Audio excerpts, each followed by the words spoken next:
Hi guys, welcome to our channel biology study point class 11th की video लेके मैं आ चुका हूं आपके पास। मोलिकुलर मास को हम पढ़ने वाले हैं।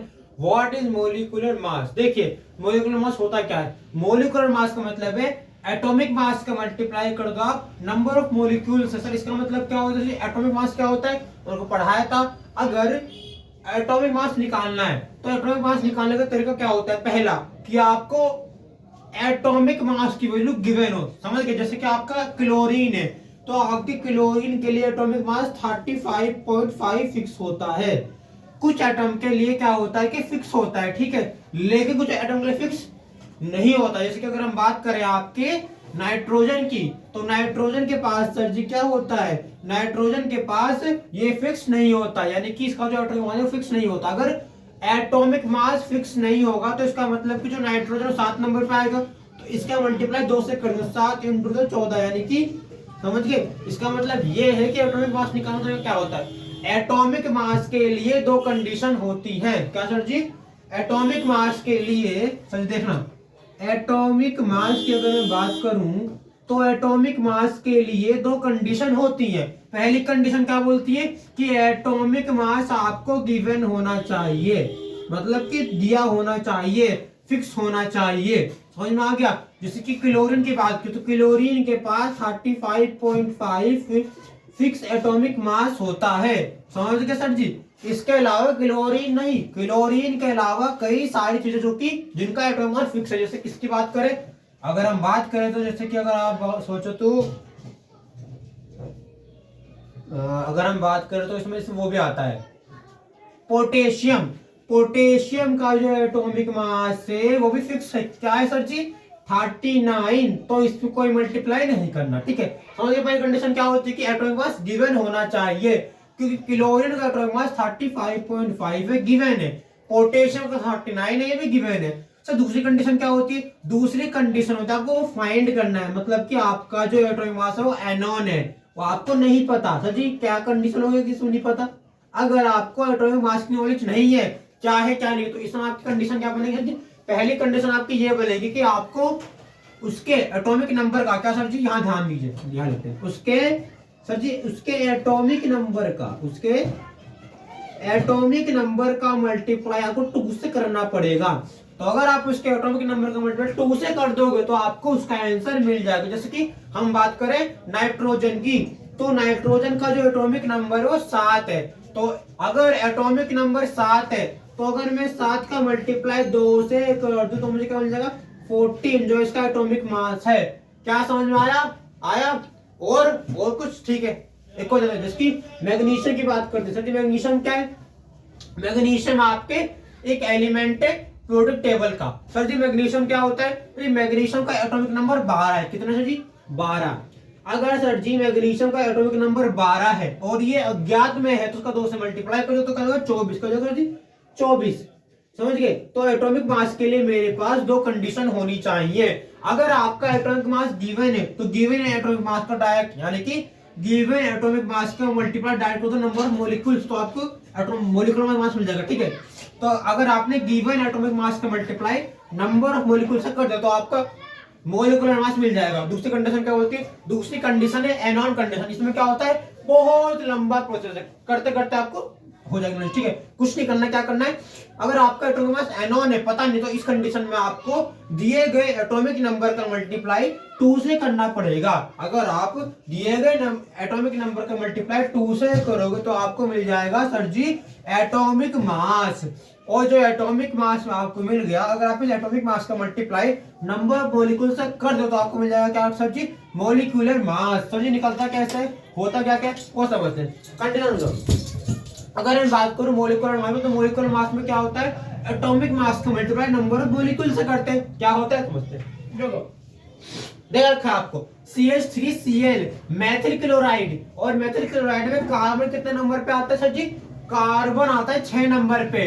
और जो कार्बन है वो हमारा ज्ञात कंडीशन को फॉलो कर रहा है। अगर ये ज्ञात कंडीशन को फॉलो कर रहा है इसका मतलब 6 का मल्टीप्लाई 2 से करना पड़ेगा। 6 दूनी 12, 12 के बाद का कुछ दे रखा है यहाँ पे नहीं दे रखा। अगर कुछ भी ना दे रखा हो तो मल्टीप्लाई कर दो 1 से, तो 12 इंटू 1 12, ठीक है। 12 इंटू 1 12 होता है, ठीक है।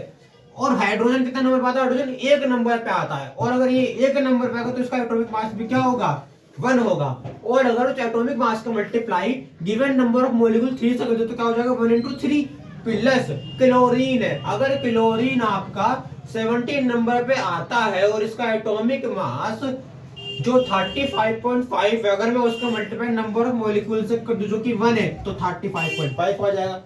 इस तरीके से मल्टीप्लाई करने के बाद 12 का 1 से मल्टीप्लाई, 3 का 1 से मल्टीप्लाई, 35.5 ऐड कर दो तो आपका ये 15 हो जाएगा। 15 के अंदर ऐड कर दो 35.5 तो 50.5 हो जाएगा। इस तरीके से आपका एक मॉलिक्यूलर मास निकलेगा मेथड कैलकुलेट। ठीक है, बहुत इजी है। आपके लिए क्वेश्चन दे रखे, पहला क्वेश्चन क्या आपको निकालना है, NO2 का, क्या आपको NO2 का मॉलिक्यूलर मास निकालना है। दूसरा MnCl2 का आपको क्या निकालना है, मॉलिक्यूलर मास। ठीक है, नाइट्रो, ठीक है, MnCl2 और आपको NO2 का मॉलिक्यूलर मास निकालना है। ठीक है, कोई दिक्कत नहीं।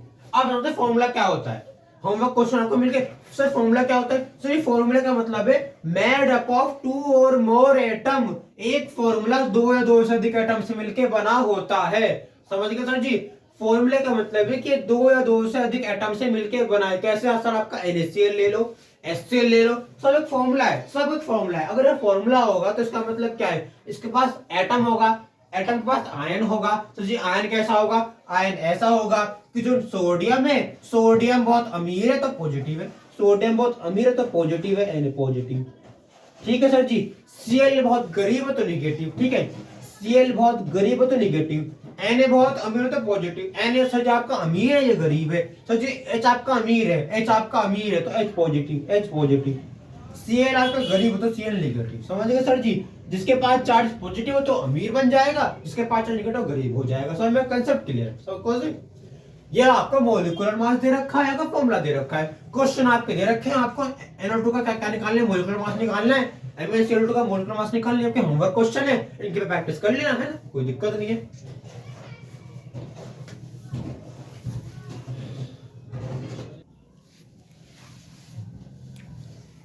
अब पढ़ने वाला मोल कंसेप्ट के बारे में। मोल कंसेप्ट क्या होता है, देखो ये पूरी सीरीज केमिस्ट्री क्लास 11 की बेसिक टू एडवांस की सीरीज है। सर जी बेसिक टू एडवांस की सीरीज है।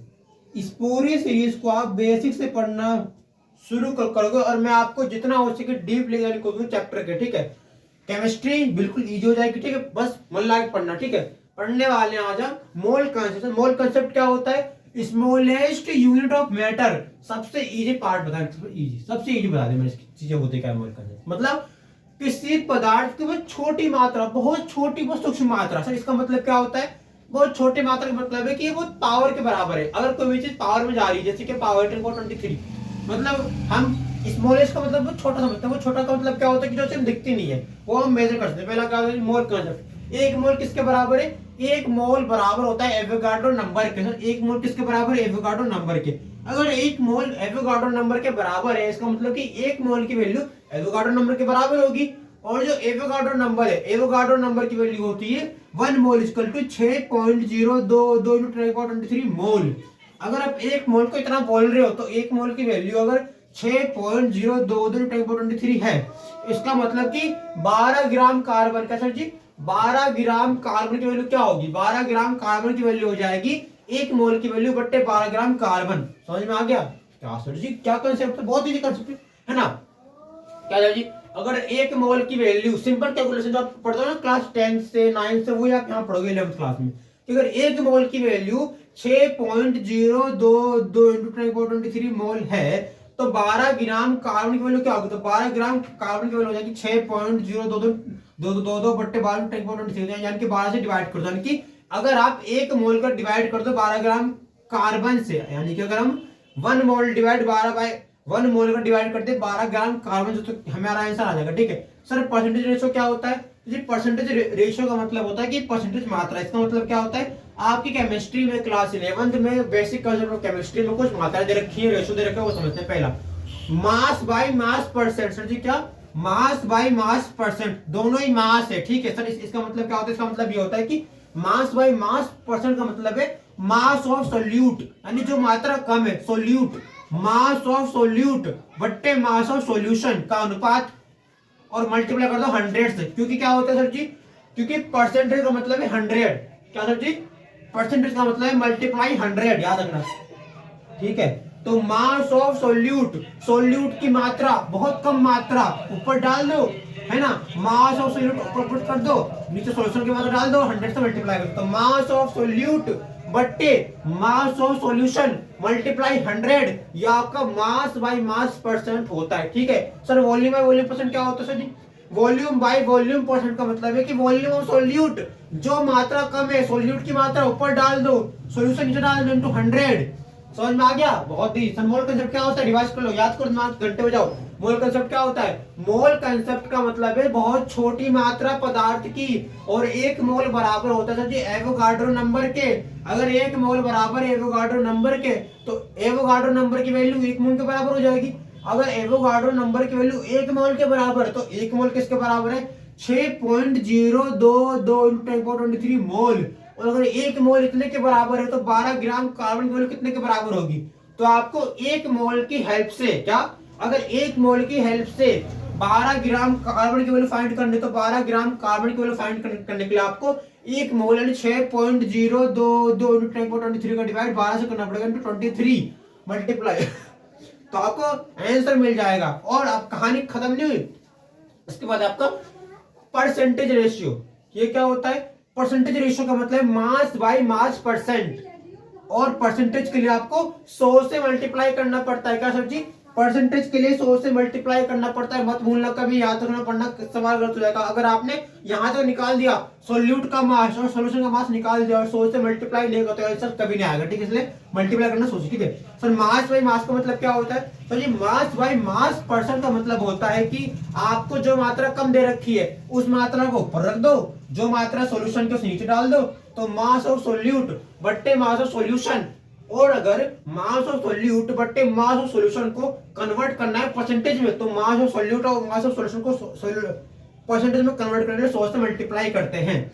Sir volume by volume percent क्या होता है? वॉल्यूम बाय वॉल्यूम परसेंट का मतलब होता है कि आपको वॉल्यूम की हेल्प से परसेंटेज फाइंड करनी है। सर कैसे करोगे? निकालने के लिए आपको सोल्यूट को ऊपर पुट करना है, सोल्यूट आपको ऊपर चला जाएगा, वॉल्यूम ऑफ सोल्यूट सॉल्यूशन नीचे, तो वॉल्यूम ऑफ सोल्यूट बट्टे वॉल्यूम ऑफ सॉल्यूशन मल्टीप्लाई 100। तो आपकी सीरीज का अंत अब करते हैं, शाम को फिर मिलेंगे नई वीडियो लेके आपको, है ना। तो गाइस वीडियो में तक बने रहे, इस पूरी चीज को देखो, एंजॉय करो। आपके लिए पूरी केमिस्ट्री क्लास सिलेबस बना डालूंगा, स्ट्रक्चर ऑफ एटम्स का सब कुछ खत्म कर दूंगा, आपका कंसेप्ट। मिलेंगे और वीडियो में, ठीक है। तो guys stay tuned and subscribe my channel.